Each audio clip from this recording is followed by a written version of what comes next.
2, 1. What's up, Mr. Jay Paulson? It's going good. How are you How's doing? it going? Double champ. Double champ. So basically what we're doing here for this podcast today is we're just going to get to know Jay a little bit and just kind of share some stories about fighting and some of the stuff that we've gone through that is very similar in life. So basically I just kind of want to start out with like where you grew up and how you Grew up in over in Medford, Minnesota, a little small town with a McDonald's, and that's about it. Yeah, little farm town. I know the small town feel. I grew up in Lake City, so I know that little aspect of being a small town. We had a Burger King, so it wasn't good. As good as Medford, apparently. Right, we had a little mall, and that was about it. Yeah. So growing up, like, what was school like? What was like? School sucked. Were you? Nobody liked school. No. Did you get along with like a lot of the kids? Were you picked on or anything? It was one of those places where we were in the same class as the kids as first grade to graduation. So everybody knew everybody, and everybody picked on everybody, but everybody loved each other. So it was pretty cool. Yeah, I got that when I moved to Lake City. I was about 10. That's about the same time, that small aspect. Before that, I lived in a big town, so we didn't really have that aspect of a small community, which moving, I think that gives you a very good aspect of different cultures and stuff. And living in a big city was so fast, and everybody's so crazy. You didn't really know any of the kids from school. Then moving here, like, I knew everybody. I lived next to like 5 of the kids in my class. See, like, my first experience in the real world was like when I went off to the Army. Because, like, it was even only for, like, basic training, but, like, I saw people from all over the country. And, like, it wasn't just my small town anymore, you know? Right. Yeah, that's like, there's other people out there. And it's a real-world experience. Like, whoa, wow, people aren't really the same exact as me. And different accents, this thing threw me off. When I moved from Oregon to Minnesota, it was like, do you guys really talk like that? One of the biggest arguments I had in basic was over pop and soda. Yeah, exactly. Like, I always got pissed. I stole this goddamn pop, you idiot. I've been in that argument too many fucking times. So. Yep. So before we get into the military stuff, I would definitely come back to that. But like, when did you first hear about martial arts? Like, what was the first martial arts or martial artist you heard about? Honestly, it was probably when I was about 13, 14. One of my best friends, Jeremy, was like not huge in the UFC, but he was the one kind of introduced it to me, and I hated it at the time. I thought it was the dumbest thing in the world because I grew up loving boxing. I was like, all they fucking do is roll around and wrestle on the mats. They don't even do anything cool, you know? And like, for the longest time, I was like, I'll never do that. Like, because we'd go out to parties and all I would do is box people. Yeah. And then one day we were at a high school volleyball game at a Catholic church. And he was kind of my hype man. He would always go out and like get people to box me out of the parking lots and shit. And finally one guy was like, well, I don't want to do that. Let's do MMA. I'm like, no, it's fucking gay, you idiot. Anyways, I ended up doing it. And I like to say I won that fight because I was on my back, but his eye was swelled shut and his ears were bleeding, so... I count that as a win. Yeah. I've definitely been there. I've been parties where like, you know who this is? You think you're tough? You should fight him. It's like I don't really condone this, but I mean, yeah, I guess if somebody's gonna bet on it, I'll win the money. So yeah, he was my hype man growing up. That's what really got me involved. I had one of those as well. Yeah, my friend Trevor growing up. Yeah, we'd always go out to parties and out at the farm, and we'd just have a ring around the cornfield. Who's gonna box? I have to do this. This sucks. Yep. But that's what you get, kind of being young and fighter. Everybody's like, oh, we want to see how tough our friend is. And every group kind of has that tough friend, so everybody wants to bring their tough friend to the group and be like, let's see if your guy's tougher than mine. So we always had that growing up too. I guess for mine was Bruce Lee. I don't know. I guess does professional wrestling count? Because I mean, I learned about professional wrestling when I was like 3 or 4. Like that was the very first. If you count that, I mean. And in an aspect, it does have a lot of the same stuff that we do in fighting and stuff like that. It was the entertainment aspect. Choreographed. Yeah, and we still beat each other up, but we just actually get to punch each other. But I mean, I heard about wrestling. I remember being so young and growing up and loving that, and that kind of turned into being a fighter and boxing. And and my dad was always huge at boxing too, so that was something. My first UFC guy though was definitely Jay Paulson. Once I started getting into the Jiu Jitsu and like understanding what it was, I was like, this guy's God. Yep, and the way he boxed too, that's what first trip I had to was just watch him knock people out from old highlights. I was like, okay. And then I learned about his jiu-jitsu after that. So yeah, and back then too, I'm sure we got into about MMA at the same time. We're about the same age. So like Chuck Liddell was a big guy. So sprawl and brawl. We always just wanted to sprawl and brawl. And I remember telling everybody, that's gonna be me. I'll be the best sprawl. I can't sprawl today. It saved my life. You see me like kids are doing it better than me, and I look like a dumbass, you know? Yeah, every time I try to sprawl, I'm like, oh god, this is not sprawling, bro. So Chuck Liddell didn't. So again, I first found Chuck Liddell, but then BJ Penn. You see him just choking people out, and he's also good on his feet, and so that's something that eventually I even got nicknamed after. So that was a great idea. Thanks, guys. So the military, how old were you when you got into the military? I joined at 17. I joined the Army Reserves. So then I went to basic my junior year, did my senior year of high school, and then went back for AIT and did 5 more years after that in the reserves out of Mankato. So it's kind of a lot like what the guy we trained with Josh is going through right now. Exactly. But he's a National Guard, which nobody likes. It's a little different. Yeah. Whatever. So you said 5 years. I was 8 years total, 6 years drilling, 2 years inactive. Okay. So where was the first place you were stationed at? Mankato. Mankato. That was my unit the whole time. Okay. And then you got shipped out to where your first time? I went to Fort Leonard Wood, Missouri. Yeah. Okay. That's where I went to basic at, and then I went to Shepherd's Air Force Base in Texas. Okay. Where I did a plumbing school, and that's what I was in the Army. Okay, well, that's pretty sweet. Yeah. You got a trade though. And I learned I never wanted to be a plumber in my life. You could still do it if you had to. Yeah. Okay, so that's good to know. So you actually were on active duty then, right? At It was some point? reserves. All just for the training. Okay, so did you ever get shipped over anywhere or no? I went to Honduras Honduras. for about a month and a half, and we built a school down there. So you got to see some cool stuff. We got to see some cool shit. We got to go to like the Mayan ruins. That's all sweet. We were in like a little mud hut village where literally they had no concrete buildings. This was their first concrete building that we were building. You guys built it for them. Yeah, That's that was pretty actually a really cool experience. But yeah, that's something you'll never forget too. And like you said, you gave back to a community that's always going to have that now. yeah, Big well, we kind of buildings. figured that it got turned over to the first drug lord after we left because. But we want to be optimistic about it. That is definitely a very good option for that to happen. But no, yeah, that's something that I mean I haven't really ever had a part of the military or anything like that. But always growing up, you always see the movies, you always wanted to be that guy. So it's Right. always cool to talk to somebody that's actually been in there and gave their time to that. So definitely thank you as a person for that. And as an American, we always we want to thank our guys that have served for us. So. Next thing I just kind of want to talk about is maybe just like you already talked about how you found out MMA, but like when did you really first decide that you wanted to actually step in the ring and fight? Like obviously you're still an amateur and you're getting ready for your professional debut. We'll kind of get into that, but when was the chance that you just kind of clicked over? You're like, I really want to fight somebody. I knew like from a very young age, like I thought I wanted to box. That's what I wanted to do. Like I was gonna like get older and start boxing. But actually, my first fight was my senior year of high school. I had a buddy that knew a guy in Iowa. It was a New Year's Eve show. When I was 17, he got me hooked up, and we drove down to Fort Dodge, Iowa. Had a fight, lost that one. But then I had a buddy here in Owatonna that actually was in with SEG and Driller at the time. Oh yeah, yep, And they got me a fight with him up at Burnsville. I forget what the bar is. It's not open anymore, but I won my first 2 fights with them, and that's kind of where I started getting my foot in the door. And at the time, you weren't training or anything, or no gym. It was training in the barn with my buddies, just beating the shit out of each other. Up. Yeah, there's no real submissions. No. You didn't even really know about submissions. My buddy was going to school in Mankato at the time, and I'd show up on the weekends, and he'd just walk through the dorms and find people to box me out in the yard. And that's how this dream started. Trust me, I'm not very far from that. When you first started fighting though, like when was the first time you really learned about submissions or like trying? Because you obviously had a bunch of fights before you even knew anything. So when was the first time that you actually started like training, and how many fights do you actually have up to that point? In high school? No, when you first started like training, like actually training MMA. At a gym? At a gym.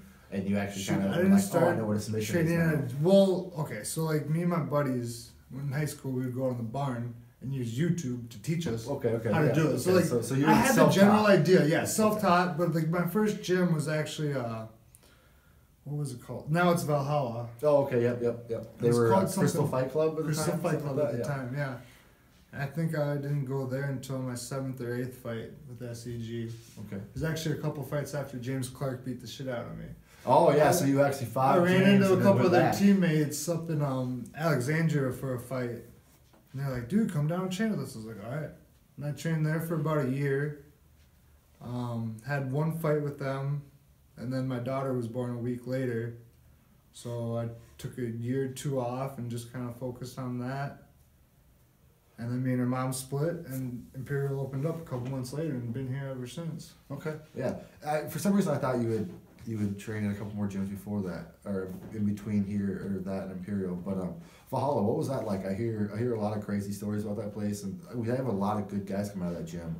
Damon Hilford, obviously is very good at that. And gym. honestly, it was kind of towards like the end of Damien's and Wiseman's fights. Like they weren't being as active anymore, so they were only in there a few times. But Stephen Watt. Yep. Okay. Yep. Okay. I worked with him a little bit with his boxing. He taught me a lot. So just kind of like getting more of the basics down instead of just being a wild, stupid kid. Yeah. You're still, still very raw and still very streetwise. Just getting some structure into my game. Yeah.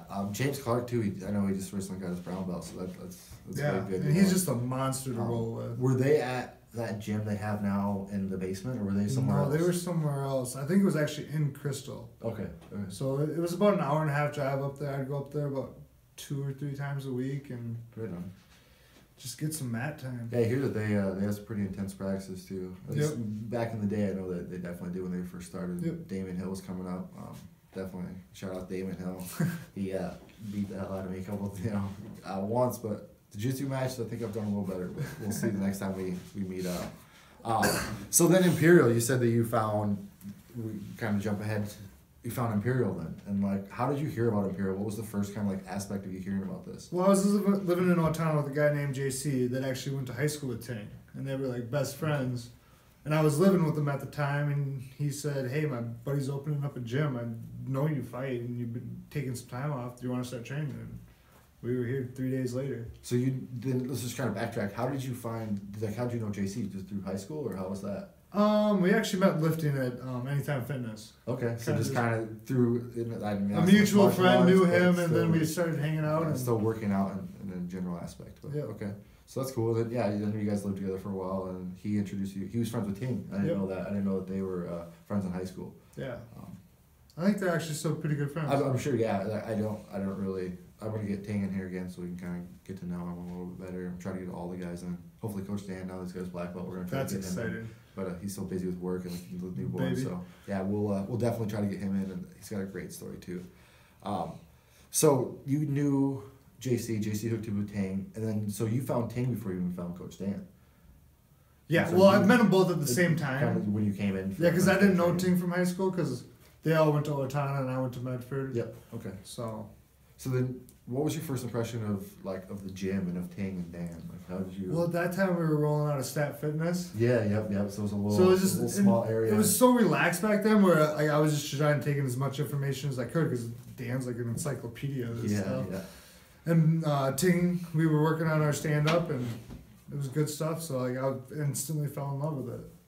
Yeah, I know too. My experience with Dan, I found him first at when he was teaching at 4th Street.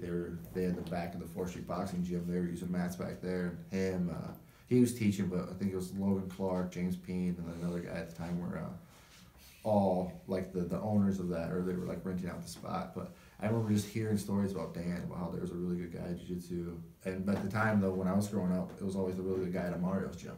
And then eventually they had their split or whatever it was, and they ended up getting that spot somehow. And I don't even know how they kind of met. I'd like to figure out that story as well. But I knew Logan from Team Crazy when I first started fighting. He was on our team. And so when I kind of came in, I found out about Dan and was just like, I've heard so many stories about this guy that's roll. And the first time I rolled him, it was like, what the fuck did that guy just do? See, I walked in having no idea who he was. I didn't even really know who he was until like the first 6 months later. Like, started like actually getting to know him. Like, yeah. Oh. Okay. And the good thing about Dan is he's so humble. It's hard to get those stories. You can never read it from him. Every tournament here, he's done everything in the local region that you can do. He's also gone out and placed in worlds. And he's done a lot of great things, but you'd never know that if you talk to him. He's just like, I'm gonna teach you about jiu-jitsu, and so you kind of figure that out from his mastery of like, well, how the hell did you know that? Right. Like, where did that little bit come from? And he's like, well, let me tell you a story about it. And you're like, oh, wow, this guy. And then it's the same thing with me. I rolled him, and I was like, I never rolled anybody who's ever, like, what did this guy do to me? And so then you start talking to him, and you're like, well, this guy's way too smart for me. And I've had conversations that I'm sure you have too, where he's talking to you, and it's like, I feel like he's talking through me, and you're like, I don't know what half of these words are. And you're like, yeah. And then you're like, at home Googling, like, what does that word even mean? Like, oh, the whole sentence makes more sense. Right? We I can put it together now. We both have in common. We're not the brightest. No. So we've been punched a few times. So when you're talking to him, you can get lost very easily, especially when he gets really deep into some stuff. But So you were fighting, and what was your record? Do you remember what your record was when you first? When I started at Imperial, I was 2-8. 2-8. So you only won 2. So and that was like your official record, what you had. Amateur and so record, are all your fights sanctioned fights, or did you have any that were unsanctioned? I think the only one that was unsanctioned was the one down in Iowa. In Iowa, that okay. first one that isn't on the record. Yeah, those are very common in Iowa. I've had quite a few. Yeah, I can't find any record of it anywhere. Yeah. And the thing is, it sucks because some of those are your best fights. You're like, well, yeah, I beat the crap out of a guy for 3 rounds. Like, you're not going to show it. Like, nobody has any record of it. Well, that's what they pretty much put together the week of the fight, and it was such a mess back then. But oh yeah, we'll get into it too. It's a Wild Wild West is what I call it. The MMA days. It was the heyday. It was when everything was good. Like you said, there was no real pressure. You show up, you fought. Yeah. Just because guys love to fight. First guy I fought was literally sitting at the bar, drinking a beer to calm his nerves before we fought. That was my first fight, and I was like 15. He was 27. Yeah. So he had to calm his nerves. And I remember talking about the fight. He's like, I was so scared before. I didn't know who I was fighting. And I was like, I just got in the ring and you were there. I was like, yeah, that's basically how I. You guys look about the same size. Yeah, that's exactly. Literally, the guy. I'm sure you've had the same experience, but the guy, Jamie Clare. That guy picks you up, lifts you, puts you down, and go, yeah, you're about on weight. And I remember being like, what? That was the weight. I've seen the UFC do weigh-ins. That's not how this is works. not the UFC. There's no Ariel Helwani. There's no girls. Like, where is this? It was like just some fat guy picked me up, and now I'm on weight. It was so bad back then. So you were 2-8 when you started with Imperial. Okay? Yep. And so you have, what's your record? How many fights do you have now? I think 19 or 20. 19 or 20. So yeah, but I've only lost 2 fights since I've been here. You've been here, yeah. Yep. So your record's better than 50-50 now, right? Yes. Okay. I think I'm 11 and 10. 11 and 10 12 overall. and 10. 12 and 10. Maybe. But with that being said, you definitely, from coming to, the barn to Valhalla to coming to Imperial, from being at Imperial, you definitely made like leaps and bounds, and everybody sees it. The MMA community sees it. The coaches see it. I see it as a training partner, and I feel it a lot. Top pressure sucks.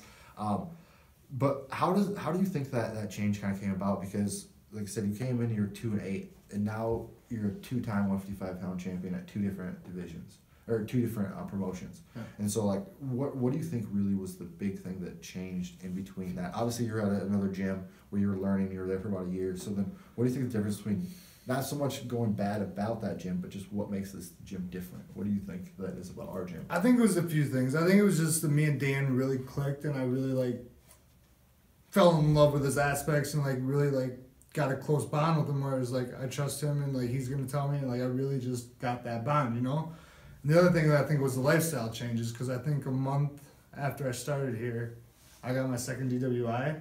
Yeah. So I had an ankle bracelet on for 4 months. And actually, my first fight for Imperial, I got my ankle bracelet off the week of the fight. Yeah. So I was sweating, I gotta get this thing off, and so I think it was a mixture of everything, where my life I was growing up, and I finally really committed myself to this, and yeah. So we'll kind of come back into you winning your belts and stuff, but I just want to kind of pause, and again, this podcast is going to be a lot about struggles and ups and downs in life, and myself, and I know you, like you said before, you got 2 DUIs. I luckily didn't get that far into it, but I've definitely struggled with alcohol myself. Been in fights. I've drank myself to oblivion to where I'm puking and pooping at the same time. I've been there. I've done it. I've been the young guy. But and this kind of comes to, I think, mental toughness as well. And this is something we'll get into talking about you and your fights when we get to the belts. But what do you think really helped you get away from that drinking? Because I know you still can have a drink every now and then, but it seemed for a little while maybe where you're at in life was kind of keeping you wanting to be on the bottle as much. But what do you think kind of changed you and got you off of that? I think the biggest thing was just being young and dumb, and I didn't have anything to do. And once I started here, it gave me something to do. So after work, I didn't go to the bar. I came to the gym. Kind of had a purpose now. Yeah. Something you were looking forward to. Yeah, and I think that that's a lot of the problem with a lot of kids that get stuck in this stuff, is that they just don't have anywhere to go. And yeah. I've been there, and I know, again, coming from a small community like you did, I see it with a lot of my friends. I'm sure you see it with your friends as well. As much as I hate to say it, there's a lot of my friends that are alcoholics, that have become drug addicts, that have just kind of fell apart. But they never got out. They never tried anything new. Nobody ever really encouraged them to do anything better. And I think I was lucky enough that I had the in me, and my mom was a great person, and she definitely was pushing me to try anything I want to do, because growing up I had so much troubles. She was always like, do something that's going to change you. And do something that's gonna you had to find your outlet. You know, and I was lucky enough that I found martial arts, and it sounds like that's the same thing kind of happened for you as martial arts, and it kind of gave you more of a drive and something to look forward to. And obviously when you start winning fights, that's going to be something that's like less Feeds the booze, motivation. more kicking butt, you know, kind of getting more ass kicking. And there's definitely a change in you, I can tell. Like, I was talking, I don't remember who it was earlier today, but they were saying, like, remember when Jay was just that skinny little guy that came to the gym, and now we look at these, like, filled out guys, a 55-pound champion, 2 different promotions, like, and not only just 2 different promotions, like, little promotions, but they're the biggest regional promotions around right now. Yeah, I think SCG is obviously the biggest in Minnesota. And Three Rivers is definitely bringing their, the biggest in Wisconsin. They're doing huge shows over there. Yeah. You know, they're not competing with the Madison guys or anything like that, but they're definitely in that regional where we're getting a lot of the amateurs becoming pros, and then you kind of go into like the LFAs and stuff like that. But I definitely think those are 2 promotions that are. Because Ironworks right there. Center is amazing. Yeah, been there a couple times. They have guys in Bellator, they have guys in UFC. I mean, they've had guys pretty much everywhere. And it's just a really good aspect of a gym. Like I said, I've been to that gym as well, and it's a great atmosphere. John Crow down there, those guys are great. Austin Healich, when he gets in shape, he's a beast. But I hear their MMA camps down there are crazy too. I've never been. I was unfortunately retired by the time I heard about their team, but from what I've heard is they just have great workouts down there, and a really great team. So it's really good to see that you've came from a guy who was 2-8, came to the gym that we're at now, and that's where eventually we'll kind of get into how we met too. But that's where we ended up meeting and rolling. I remember just rolling with the guy with the ankle bracelet. Like, what the fuck? What is this guy doing? Literally being like, how the hell does this guy get here? Like, it's not work. Like, aren't you supposed to be on like work release or something to get it? Like, I didn't know, but but I just remember you always came. You were always there, and you were one of the guys that was there a lot. And I remember so many times getting hit with that bracelet. Like, what the fuck? I think I chipped one of Tig's teeth with it. Yeah. See, so but the thing is, you came and you worked hard, so we didn't say anything. We didn't care. We knew that you were gonna work hard. And at the time, I was kind of getting back into MMA, and you were kind of at the same thing. You were kind of getting back into it, but you were more learning, And at that time, I was kind of taking over the reins of teaching boxing. And I feel like we met just because you were gonna fight, right? Like we had trained and stuff, but we never really had talked or had had conversations. Socialized, no. Until Victor was gonna fight, right? Yep. And then you and Victor had the same card. Yep. I think I actually have that same picture of us when we met that first night. Yep. You remember that guy you fought that night? Yeah, Michael Kimball. Yeah, Kimball. Yeah, that's right. Yeah. Yep.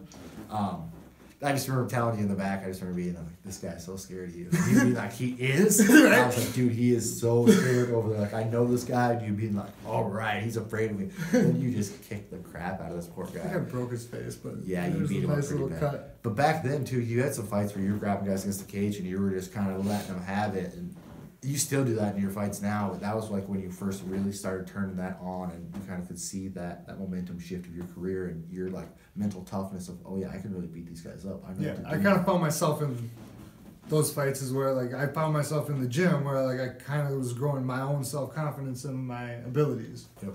And then I remember we went to that fight, you and Victor fought, and I'm pretty sure you both won that night. Yep. And then since then it's just kind of snowballed into a bunch of things. We've been to a bunch of fights ever since then, and training all the time, always kicking the crap out of each other. When we first started training, though, I remember we were doing a lot more MMA style training than we do now. Do you think that helped your career a lot more, just getting those one-on-ones with Dan and getting those just like kind of sessions with Dan? When we Dan first moved into this gym, the people that we had here, Hector Milan, Heath Rude, Victor, you. Yep.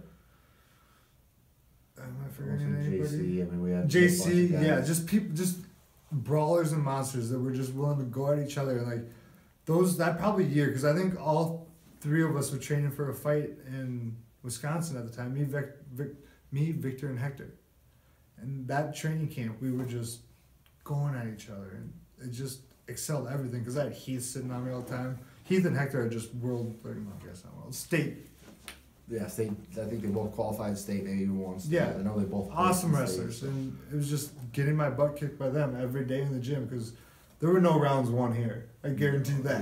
Yeah, no. I've definitely lost multiple rounds, if not all the rounds, to both those guys. Definitely Heath. I don't think I've ever won a round against Heath. Like I think that's one of the most beautiful things about our gym is that there's more days that I walk away losing here than anywhere. Definitely, yeah. Just because and there's so many, and different days, different guys will beat your butt. You know, one day it's Travis, one day it's Jason, one day it's you. It's just like, oh my god. Or some days it's all three, and I just go home like, I don't think I'm going back. Right? I don't know if I'm not made for this anymore. But no, yeah, it's like then you just get into competition. It's like, well, these guys just don't compare, you know. Yeah, and like I said, I can kind of see that momentum shift building for you in your fight, and you just kind of went out there and.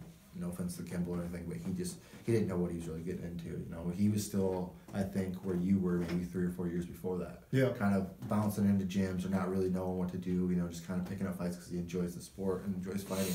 As to where you had already turned that page, and now you were, you know, that was the old you. That was the first commitment. You're kind of shedding that skin by beating the crap out of this guy that was the old you, basically. You know, the guy just traveled around and wanted to fight just to fight. And so I definitely seen that. And then it just kind of snowballed, and he started winning. I know you did have that fluke loss. To Gio, I mean, whatever anybody wants to say, it was definitely a fluke, and it definitely would go differently now. But with that being said, you kind of rocketed yourself up into where you first got that first title shot, and the first title shot you got was for Driller, right? Yep. And that was against Juan Hernandez. Juan Hernandez, okay. And had you fought him before that once, or did you fight him? That was my first fight with him, and then I fought him a year later. Okay, so let's go through that fight a little bit. Starting out, you kind of came out real wild, right? That was your style? Or was this the fight where you actually came in and you were actually honing everything? This was, I think, like a 50-second fight. Because I took the fight on 3 weeks' notice of that. And so I studied him. I really prepared for him. I was working with Jason every day because I knew he was going to throw those overhands. And I just sat back, waited for it, ducked under. I caught him with a couple punches to begin with. And I knew, like, that's when he would panic and throw heavy. So I ducked under, caught his back, took him down, and choked him out. Good, yeah. And I remember, and that was for the title right away. And then you fought him again after that, right? Yes. You fought him after that. 2 fights later, I fought Dustin Klapperick. Oh, yep. And then we had the rematch with Juan. Yeah, and so and those last 2 fights, the Klapperick and the Juan fight, they're both kind of similar, where you kind of drug them into those deep waters. Those late rounds, yeah. And what do you finish one in the 4th and one in the 5th? Is that right, or were they both in the 4th? Those were both in the 4th. They're both dead tired. My Joel Shear fight was in the 3rd. Yeah, we'll get to Joel because that's when you won your 2nd title. Yep. But those first 2 fights, that's where you kind of showed you went from a guy who came out to brawl to where you were really this machine now. You had the endurance, you had the skills, and you had the will and the knowledge to get out of certain positions, to know what to do when you got rocked, you know. And there was a big aspect to where you could see that you were kind of maturing as a fighter and as a person, to hold yourself, you know, grounded, still getting your brawling aspects because you love to throw punches, you know, and you're the same way as I was when I fought. Once you get hit, you're like, I want to hit you back. I'll take 2 to give you this big one. So I'm going to try to hit you as hard as I can. But I could definitely see it, and then when you get in those later rounds, you see them get tired, then you're like, oh, now I can start slowing down. You start feeding off taking my time. Like, that's kind of like another mindset of mine that has changed, is like, in the fight, like, I don't want to just walk out and beat you in the first round, have people think it's a fluke. Right. I want to take you into deep water. I want to make sure that everybody knows that I came there and I beat you. I took your soul in the cage. Like, I don't want any questions about it. I want everybody to know that I genuinely won, you know? Because the first time I fought Juan, there's nobody in that stadium or arena or whatever you want to call it thought I was going to win that fight. He was the hometown boy, right? That's his crowd. Yeah. There in Austin. And he was the champ, and everybody knew he had heavy hands and was a brawler and a good fighter. And, like, people still kind of weren't sure about me yet. Yep. And nobody, like, I remember walking to the bar after the fight and was like, I didn't think that was going to happen. The promoter said that. Everybody said that. And I was like, yeah. And, like, I felt self-conscious about that because I was like, I knew I could win. And then that's when my mind switches, like, no, I'm going to come out and I'm going to drag these people through hell and then beat them. And I'm sure all those guys can attest for that too. Your last 3 fights have definitely been wars where you went like literally to battle with guys, and it was just who's going to die on their shield. And a lot of those, you know, the last 3 guys all went out on their shields. Right. And that second Juan fight was a really big fight too, because that was one where you really got him out there, and he thought he was doing good. I remember all the way up until that last round, he kind of came out, and then he just looked like a completely different person. And it's because of what you had done to him in that 3rd round, of getting on top of him, making him sweat, and getting that heavy pressure you do behind the head. I know you do all that mean stuff that just makes people uncomfortable, and then you start letting him have it.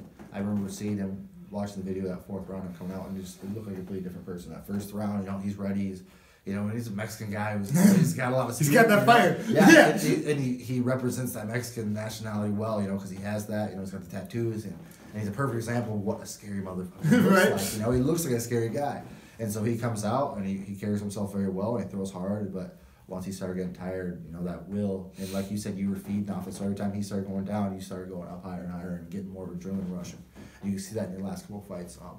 And so you won that fight against Juan, and then your next fight after that was for the Three Rivers Throwdown, right? Yep. And Joel was already the champion, is that correct? Joel was already the champion. So you won your first fight against the champ and took it from the champ, yep. right? And so your second fight came in against the champ again. It wasn't a vacant belt. It was he was the champ. He'd already won that belt, yep. so you took it from him again. And so how did that fight go? Because I wasn't there for that fight, and I've only seen little bits and pieces of it. And I know that it ended a lot like the last couple of fights, you know, before that. You get on top, lock up that body triangle. You take him into deep water. And I remember at one point you had him down, and you were hitting him, and he was stuck. And I don't remember, did you win by TKO or did he tap? He tapped. It was a submission? Yep. Okay. Yep. But you had beat the living tar out of that. Honestly, like, those first couple rounds, the first round for sure, I would have given it to him. He hit me and I was just hurting. And then the second round came and we started going again. Probably caught me a couple times, but I kept pressuring him into him. Third round, I kept that pressure on and he kind of backed off a little bit. I shot for a takedown, got him against the cage, put him down on his side, and just started working my magic. So that's when he started slowing down. Yeah. And like you said, and I know you've said this before, and I kind of had this 2-win fights, and unfortunately, I never really got to go in the 4th and 5th rounds in my careers. But that first and second round for you were just kind of like warm-up rounds where you're just really trying to catch yourself. And do you think that's more of just being so well prepared now and being in such good shape that you gotta get yourself tired and get in that motion of where like, oh yeah, now I really gotta battle and I gotta kind of survive now, as to where like a lot of guys that can just fight right off the bat. But I think it was for me too when I fought, I had to get like that first lick or that first punch, that first blood. Yeah, and I'm like, I gotta get into this. It's getting yourself mentally comfortable in the cage. Like, yeah, I'm gonna sit here and I'm fighting, but like I'm still not exactly comfortable until it's like, all right. And then there's that like that. I remember Anderson Silva used to call it like the reptile mind, and where you kind of snap and you kind of switch over, and there's no more really that thinking voice in the back of your head. It's really just kind of acting and just now my goals at hand. I'm just kind of going. And I've definitely been there, and I've been on the aspect too where like I'm not going, you know. And so it's and I'm sure you too when you first started fighting, you've been there. Those first couple rounds, you just have to feel them out, and like you don't want to overcommit, undercommit. You just kind of want to stay in that middle until you know what to do. Yeah, and the one that Mike Perry from the UFC, he's the one that said that. He has a great video. I don't know if you've seen it yet, but he's talking about how he's standing there and he's getting ready to go. And his coach yelling, "Go, go!" And you don't want to go because you don't want to get knocked out. Right. And it's like you get here. Like, yeah. That's exactly how it is, and we've both been there where it's like I don't want to get knocked out. I want to win the fight, but at the same time, well, and see, like that's actually a funny story because like having Dane in your corner is like, all right, I'm gonna listen to whatever he says. Because I remember I had a fight up at Mystic. It was a rematch against. I forget it now. It was one of the guys I lost to right before I started in Imperial. Oh, okay. Sorry, I've brain damage. Anyways, I remember he had me in a deep armbar. Deep. I picked him up, slammed him, and he caught my arm. And he was saying that after the fight we had a conversation. He was like, I could hear your elbow popping. And all I could hear at the time was Dan yelling, don't tap, you can get out. I'm like, I don't know if I can, but eventually I worked my elbow out, fell on my back, he came right into my guard, and I caught him in a triangle and choked him out. I remember that fight, I don't remember that guy's name either, but I remember he had the big beard and he came out wild. Lucas Loloff. There we go. There we go. It comes to us, you know. It'll work its way through. Yeah. So let's get back to that second fight now with Joel. Okay. You took him into the third round and he started slowing down, right? And you can see that in his eyes, right? And as a fighter and as somebody who's done a lot of combats, or even if you've been wrestling or done any kind of sports, you see somebody get tired. Yeah. You know what that look on their face is like, oh no, I'm not as tired, or I'm not as fresh as I thought I'd be, but I'm going to try to pretend. Yeah. And you can read that as a fighter, and it's kind of like smelling that weakness, you know? Smell the blood in the water. Yeah, exactly. And you feel that, and so when you start feeling that, then you start going after this kid. Yeah. And so the third round, you took him down, got on top of him. Yep. And you're just beating on the whole third round. I think I was just working from like that kind of like slack and half guard where he kind of had my ankle, but I was up on his side just feeding punches back and forth. He'd roll, and finally I caught him in that body triangle. And he tapped to a body triangle? And like a Three-quarter Nelson? Three-quarter Nelson, two by triangle. Shoulder lock. Yep. Okay, yep. And so I'm sure that's never fun on the ribs and on your neck, at the same I think time. I counted there's about 90 unanswered punches of me just on top of them, and nothing like super hard, but just one of those. That's why I couldn't remember watching the video if he had, and I should have studied before I came back in, but I didn't even think we'd get this far in the fights. But I remember you beating on him so long that's why I couldn't remember if you had TKO'd him or if you had got him to tap. Yeah. And I remember thinking this guy's just gonna tap to get beat the hell out of because the referee's just gonna let this guy die. Yeah, and I think that's one of those things where I want to do is I want to make him want to quit. Yeah, you want to take the soul out of that person and be like, no, he doesn't want to ever be in this ring with me again. And I guarantee you, those last three guys you fought will never want to step in the fucking ring with you again. I guarantee that. Yeah, now you're gonna give me some fights, but no. Yeah, well, hey, you turned pro, so don't worry, Amies, you're good. Let's get to that. When is your next fight? Let's just jump to that quick. It's scheduled for March 23rd. March 23rd. Yeah, because your last We've had a couple letdowns the last. Yeah, it's supposed to be December, right? It fell through. And then we had one in August that got shut down. Oh, we had one that was supposed to be okay. The Rochester card. Oh, yep, yeah. But I'll be honest, that promoter and the guy that tried to set that up, and Brock's a great guy, but I think it was the other half of who was on that. Just they like to drop the ball a lot. He said that a lot in Rochester, so it makes it really hard to throw fights in Rochester just because of that aspect. And I know I've had a bunch of cards fall through. I think I was actually on the last card that actually made it to Rochester, and that was, I want to say 2012, 13, something. It was quite a long time ago. As to where when I first started fighting, there was fights basically every month. There was fights here at the Rochester Barn or the Graham Arena.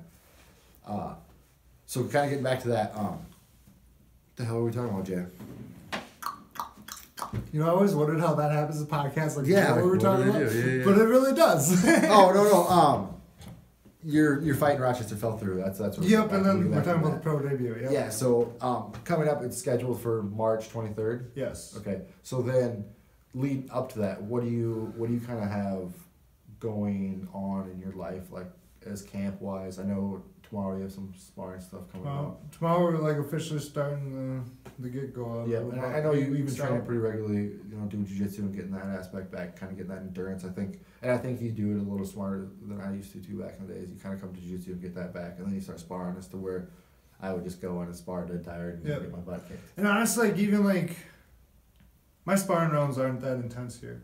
Because, I'd rather work mitts just because I don't want to take too many unnecessary shots. And even the sparring, I would say, is about a 60%. Just because, you want to extend a career, not shorten it too early, right? And not only your career, but your life as well. Yeah. And a big thing now a lot of people are worried about is CTE, and that's something that I definitely am worried about. And we just seen, I know I shared it on Facebook, and you've seen it too, is that they have magic test. cure. Yeah, they do tests to tell the protein that produces CTE, and then now they can kind of start working on treatments for people with CTE, which is great, especially for guys like us that start fighting so young. That honestly, just any athlete. Yeah, because you can't go to a sport. You hit your head, you do anything, football, soccer, anything, tennis, anything where you bang your head, you fall down, you can have a concussion, get CTE. Now they're saying jet ski riding even is a big chance of getting CTE. Yeah. So it's very scary, but it's definitely something that I think I've worried about a lot. I know that you have thought about, we've talked about it a little bit as well.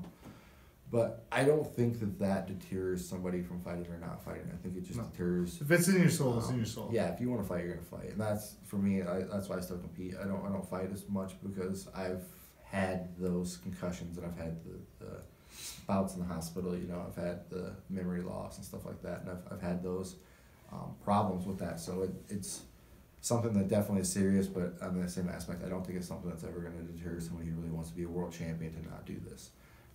And so I think CTE is a very good thing to think about, but at the same time, I think if you're going to be a fighter, you want to be a fighter, and it's in your blood, and it's in your heart, and it's all you really know. Like I did, do it and go for it, because you're not going to be able to do it forever. Right. You only live once, and do it and go out with a bang, and make sure you leave yourself a legacy, but don't half-ass it. Right. That's something I would tell a lot of fighters starting is, if you're really going to start this, really make sure to take it seriously. Don't spar for the first year. Make sure you have all your basics down on everything, and then start going. You can roll hard in jiu-jitsu, do live goes, do submissions and takedowns, all that stuff. But I definitely would suggest, then it's just kind of getting off topic, but again, kind of getting into the CTE, is just take that time to really prepare yourself before you really start getting hit in the head. And make sure you're old enough, you're 20, 21 years old to where you're actually kind of... Don't start at 14, developed. Guys. Yeah, like me, I'm honestly, like, it helped me so much, but at the same time, I know later in life I'm probably going to have some effects from it, and that's some stuff that I'm trying to kind of figure out now.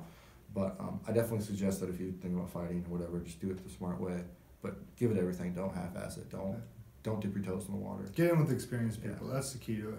Yeah, and definitely find a good gym somewhere where... Like, even now, like, as we both coach, like, I love working with these guys, especially, like, Josh, you know, that's looking to get started. Like, I'm trying to and he's young get him some good fights so that he doesn't do it the way we did. Yeah, starting with some kickboxing, smokers, some jiu-jitsu tournaments, stuff like that, which is just get him used to competition.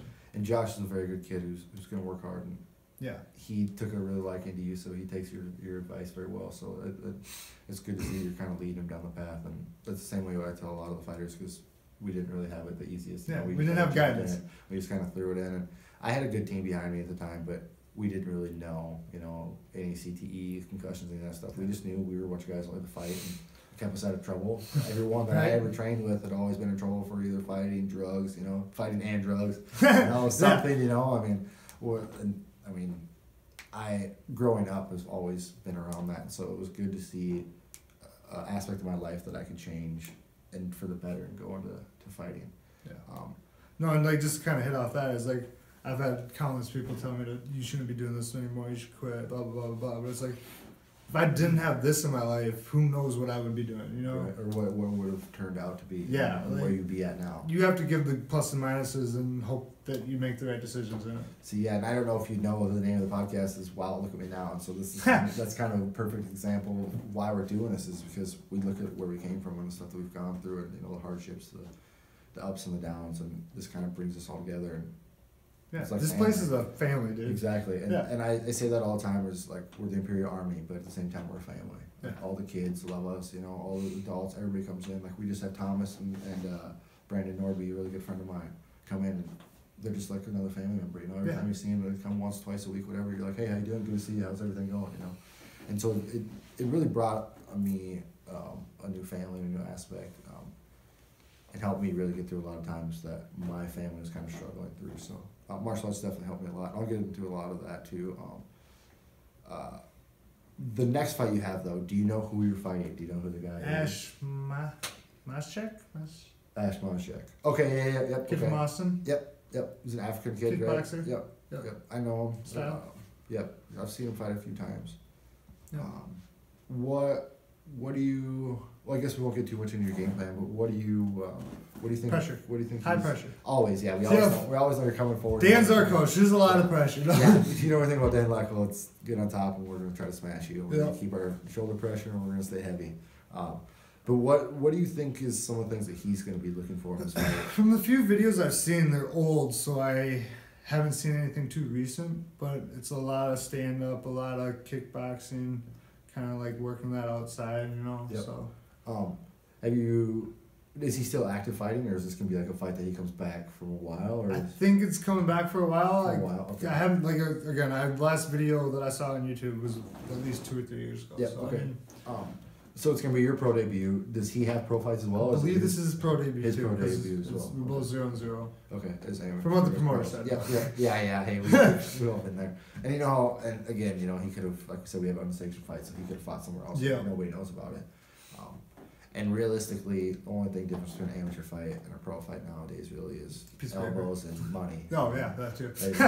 You got money. So, and I think I hate this, and I know you're getting ready to do pro, and you're probably gonna start to deal with this too. But I hate this aspect, and Joe Rogan talks about this all the time: is the show money and the win money. Yeah, I hate that. That was my worst thing. And on top of that, you got to worry about show money and then winning your fight, but you also got to worry about selling tickets. And I've been on shows where, I was literally just telling this story the other night. I sold $1,000 in tickets. We didn't get any of the commission of the ticket sales, but we were told that we were going to get, it was me, Jake Meyer, and Travis Skincy. We were going to get $3,000, or we were going to get $1,000 a piece. Yeah. And then the other guys were going to get like $300 to show and 3 hours fight. But us 3 guys that were like the main guys on the card, we were going to get $1,000. We get to the fight, the whole thing's going on, everybody's there, they did the national anthem, right? So we're in the back, they did the national anthem, now they're doing the fighters meeting.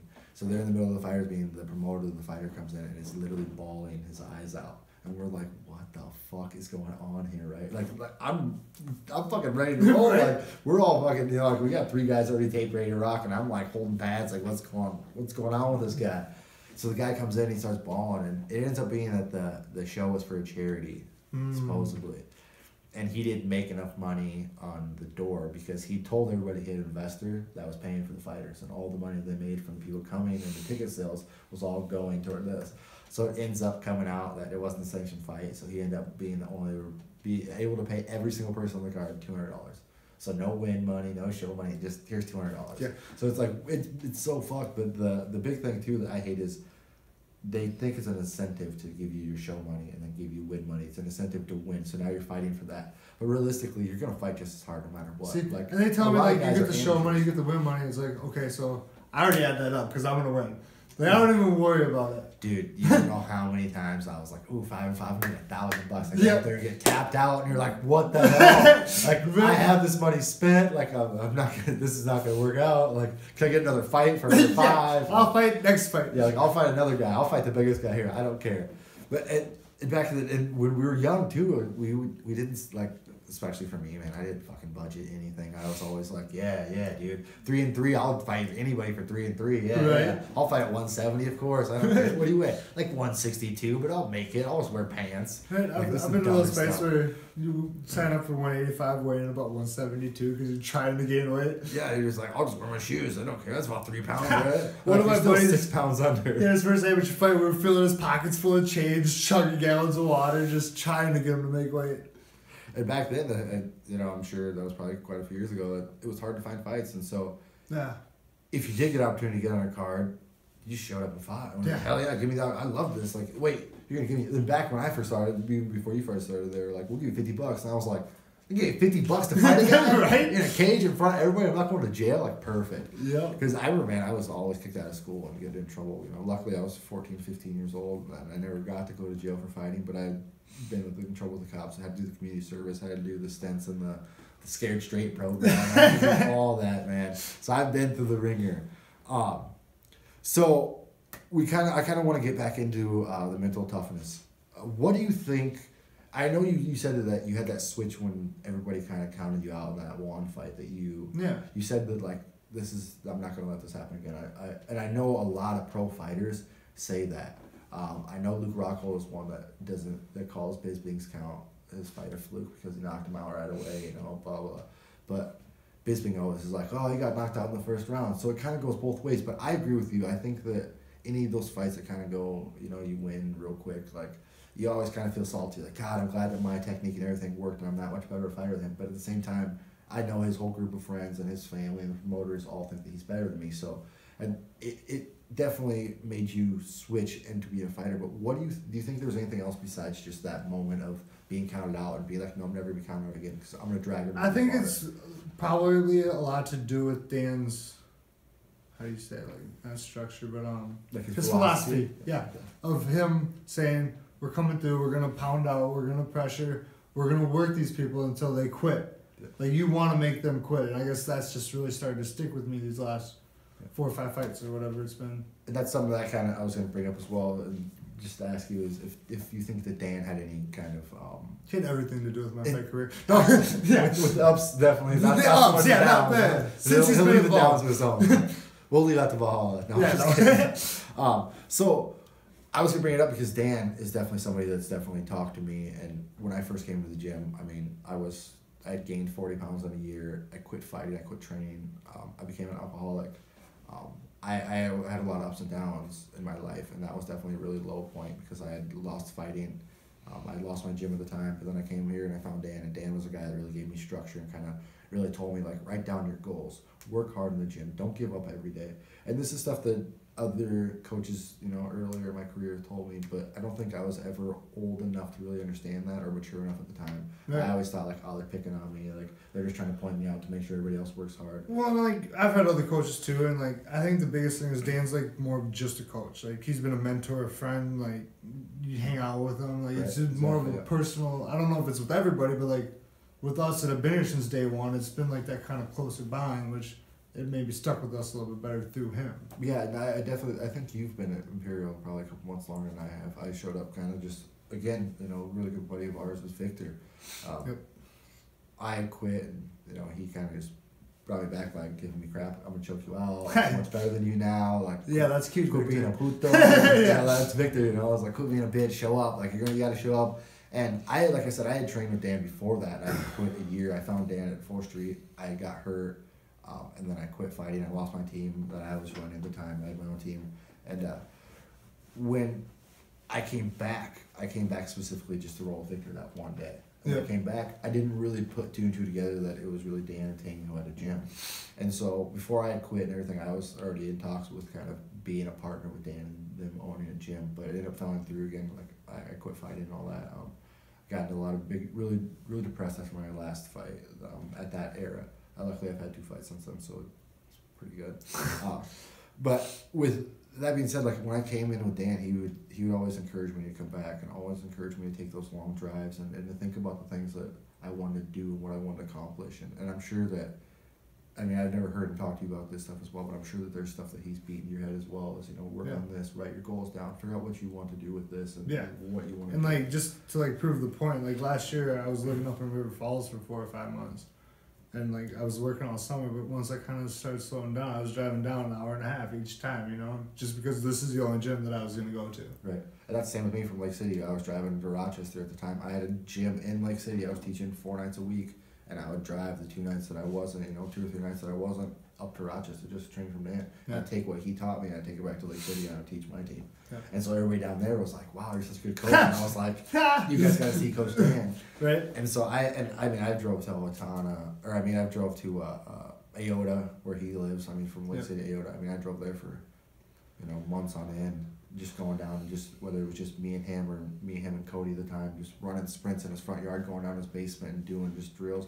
And the reason why, the same reason why I use, just because there's something about Dan that just, it clicks with us, and his style and the way he teaches and his philosophy on life and teaching and not competing as well as, it just really clicks. He's a cult leader. It really clicks with what we kind of grew up to kind of be, is we were always that roughneck, you know, that we always pushed hard, we always wanted to grind. Yeah. We never really had somebody to be like, no, pointed in the direction. Yeah, believe in yourself, do this, and now start figuring out the goals and how you want to build on this stuff. Yeah. And I think that he's definitely helped me a lot, and I'm sure he's helped you a lot as well. And I'm sure he's going to hear this and just be like, oh, shut up. But at the same time, he's somebody, though, that brought us together, him and Ting, but more so I think that at the time we were really focused more on Jiu Jitsu at the time. And that's not taking anything away from the kickboxing aspect of any of this stuff, but it's just in MMA and stuff like that, because at the time I was still trying to do MMA.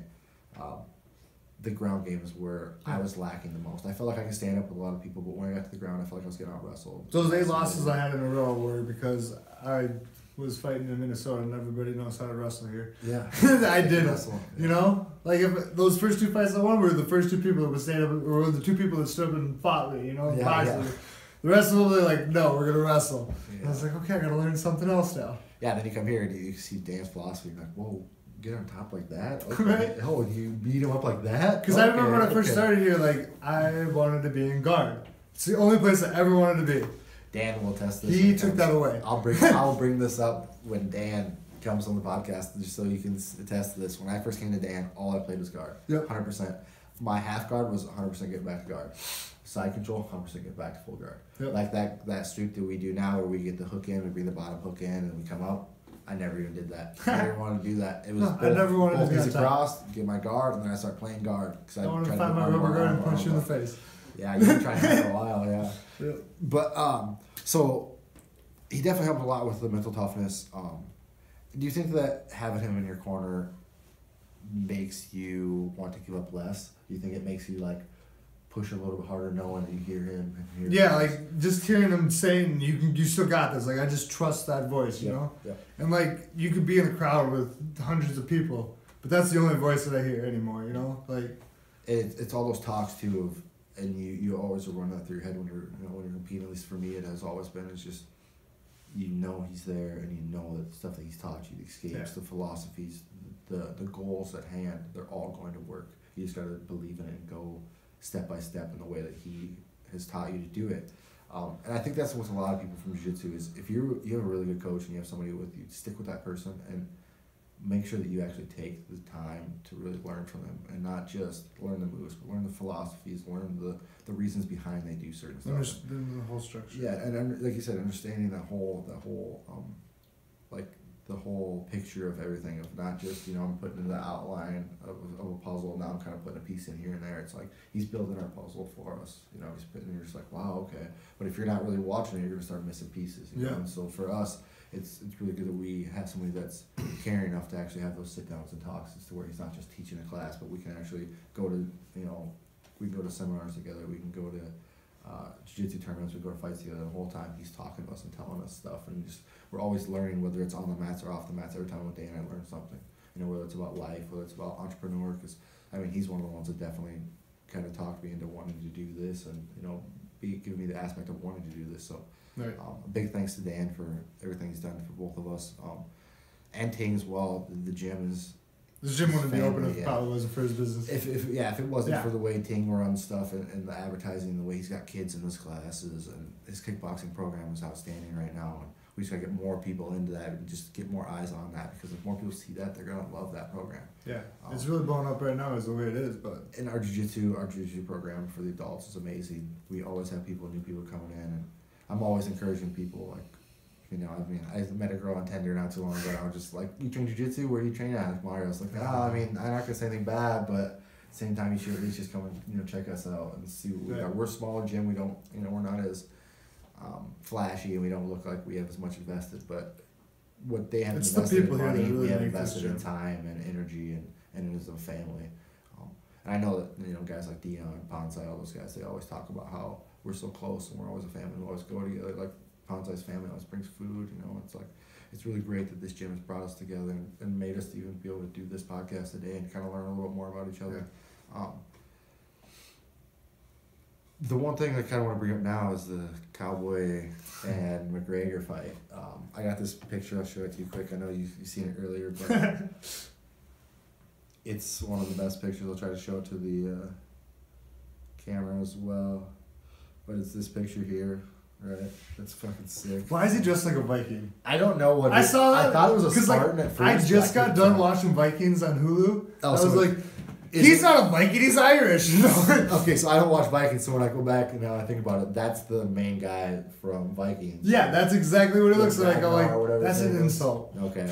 Yeah. See, I've never been a Connor fan, so it's cool. Yeah. I mean, I've always been a Cowboy fan. Yep. I met Cowboy back in the day. I have one of the craziest Cowboy stories that and honestly, it was before he was in Cowboy. He was still doing Muay Thai. He was like 19-0 at Muay Thai, like 17 KOs at the time. But the story we'll have to tell off air. It's a little dirty. Party. He loves the party. That's for sure. You know. And the first half of the story is one of our guys fought his guy, and so we all in this same hotel room down in Nebraska, and we come up to the elevator, and you just hear some guy yelling. You're like, what the. So we hung out with him all night, and this is before he started fighting MMA or any of that stuff. And his friend kept telling us, like, he's gonna do MMA. He's gonna be one of the best. I remember being like, he's a kickboxer, bro. Right? Like, all he does is kickbox. I'll take it down quick. You know? But we didn't know at the time he was working with Greg Jackson. Right. He was actually little did you know. Yeah, legitimately, he would have kicked my face off. So that was, you know, there's a million funny stories. But Cowboy, he's always been that guy that he's not afraid to back down. He's a lot like you, and I think that's why you like him so much. Yeah, he's one of my favorites. It's one of those styles where you go forward and you're just here to fight. Yeah. You know, fighting on a Saturday night for us, especially me growing up, I was like, yeah, I want to go fight. You know, like we were talking about earlier, is we always had those groups. You know, we're like, you're the tough guy of the group, and this guy is the tough guy. You know, and you kind of like when you brought up Victor, you reminded me of a story. And we actually went down to Ironworks and trained together one night, and we were driving back, just kind of talking bullshit, and somehow we got on the topic of like how and why we fight and stuff. And I was like, well, you know, I think we're just kind of people that find peace in chaos. Where you can be in the most chaotic situation, and that's where you find your peace. And like, that's me in the cage. Like, everything can be stressful, like walking out of the cage, blah blah blah blah blah. But once you're in the cage, you're like, this is my peace, this is my zone, this is where I'm my zen or comfort, you know, however you want to quote it. But yeah, like just that finding your peace in chaos. It's like a weird meditation. Yeah. And I know a lot of people who are like, probably if they do see this, they're gonna like look and be like, you guys are talking about two cage fighting guys, like how's that meditation? But realistically, when you're in there, there's one goal at hand. There's survival, and you're doing a bunch of things. It's so primal. Yeah, it exactly comes down to that primal thing. Is all there is survival. There's no I gotta pay my car payment. There's no my rent's due. My girlfriend hates me. You know, there's no oh no my mom's sick. You know, once you get into that ring or you get onto those mats, and it's for me the same way every time I step on the mats in Jiu Jitsu or every time I step on the mats to teach, everything else goes away. And now I just have this one fine goal, this one aspect of life that everything else is gone and nothing else matters but that. And it's so weird how you can just be focused because I mean I play video games, I've done other sports, I mean I've done everything, I've been to parties, but there's nothing that ever takes your mind off of everything completely and clears everything like martial arts has done for me. And it sounds like the same thing as for your fighting. Yeah. For you. Like I guess to kind of add on to that, like that is the most truest moment of my life. Like you can't compare because that's the only honest to God true moments that I've had. Yeah. You know, you don't have to worry about somebody lying. You don't have to worry about anything. It's like if I'm sick or whatever, blah blah blah blah. Like you were saying, but like it's just so honest and true and genuine. But like you know, yep, it's very pure and it's raw when it comes down to its its form. But like you're saying, when it comes down to it, it's peaceful because I don't have to worry about anything else but surviving. Yeah. And I think I have one task. Yeah, I think that's a lot with like the animal kingdom as well. Is like there's a lot of stuff that goes on there, but you see a lot of times like they're just chilling out. They just know that at one point or some time nothing really matters because they're gonna have to fight for their life. Yeah. And so when you do fight for your life in a cage or you fight for your life on the mats or whatever it is, everything leading up to that and everything after that, at least for the first few hours, it's all bullshit. It doesn't really matter. And like you can really bring that into your real life too, because like when you start struggling with stuff, you just get that like I'm not gonna quit mentality, and you're gonna push through whatever situation you have at hand. You get that perseverance. Yeah. And I think, and especially for me, I mean, I got it, growing up on the first fight team that I was on, but it never really stuck until I got old enough to really understand. And Dan was really the one that kind of beat that into my head. And just keep going, keep working. It's always going to work out. Yeah. And if it doesn't work out, where you're going to be, right back where you first started. Right. And the worst thing you could do is pick yourself back up and start again. And that's the big reason too, kind of why I started this podcast. Even if it doesn't work, it's something that I've tried. Test and trial, man. Test and trial. Yeah, and I'm going to be able to get to know, like, I'm getting to know you. And I don't think we've ever really had a conversation where we've got to talk not like this. for however long we've been doing this. And so it's great to see that this all kind of comes around just from someone believing in you or just, having the time to take of being like, don't give up. Like, you can do this. Even if it sucks now, keep fucking pushing. Back to praise on Dan a little bit. Like, that was the first person that, like, really believed in me in fighting. And, like, that's probably what first made me, like, really start to, like, listen to him. Because, like, I came in 2-8, like I said, and I wasn't that good when I started here. But, like you said, you saw me working, you saw me trying, you saw that. And, like, after first fight, second fight, 3 fights in, he's like, you could be a pro fighter if you keep working at it. Like, he's like, and that clicked with me. I was like, all right, I found somebody that finally believes in what I'm doing. And he sees the stuff that I'm doing. Yeah, and because, like, like, even, like, your family supports you, they love you, and your friends are there, like, they don't understand, and they're, like, still in the back of your mind saying, don't do this, why are you doing this? Like, they don't 100% believe. But, like, that was the first person that was just like, I see what you're doing. Yeah, and he understands where we're coming from, and as being a competitor, he knows, like, that drive of wanting to be better and wanting to be the best at something.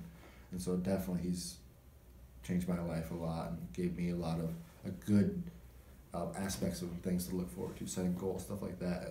And I don't think that necessarily my first group of guys that I got with training and all that stuff weren't there or weren't, like, as knowledgeable, but they just didn't have anybody around them to be able to tell them, hey, you gotta set goals, you gotta do stuff. And so they just kind of were roughnecks like I was. Of just, let's get in, we grind, we push hard, and we go out and fight. And that's where Dan is like, no, set a plan, figure out what you want to do, figure out how that plan's gonna work out, and then start executing that plan. Because I remember I've had a lot of fucking fights, man. Probably I would say the first 50 to 60 competitions that I did, MMA, kickboxing, jiu-jitsu, we didn't have game plans. Our game plan was get in there and see what the fuck happens. Like, what you're good at, go out there and fight. Yep. And so we just, literally, there's no game planning. Like, and I seen, like, there was coaches back then and people that would have, like, weeks of practices where it was just game planning practices. And they would just work on certain, and we didn't. We went in, we sparred, we rolled, we went fucking home. We hit the bag on our own, we did stuff, we had stuff that we set up, but that was stuff we all did on our own. And so it's crazy, and I think that's why I kind of fell in love with the way Dan teaches as much and kind of with his philosophy of things, because it was so structured and everything that he was doing always led to something different. As to where before it just kind of felt like we're just kind of here, and we're just kind of doing this, and this is what we do.